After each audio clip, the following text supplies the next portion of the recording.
të nderuar që jeni sot këtu, kuptova se libri dhe personazhi i Zylber Sinanit ishin këta që na kishin bërë nder neve. Jeta e Zylber Sinanit e pasqyruar në të libër më ngjan sot me një manifest për jetën, një akademi për dijen, një univers për njohje. Se unë të nderuar nuk kam njohur deri më sot një njeri tjetër në figurën e cilit të mishëroja një herësh kapaciteti intelektual, zgjuarësia dhe mençuria po ashtu, aftësia për zgjidhjen e çdo problemi në fushën e arsimit dhe të menaxhimit,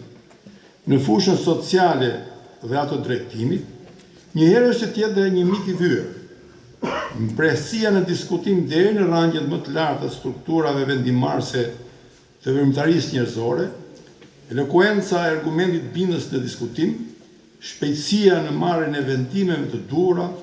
butësia në sjelljen e argumenteve dhe këmbgulja në zbatimin e vendimarrjes, humori i hollë dhe komplianca mbretërëse që pasonte çdo diskutim për vendimarrje.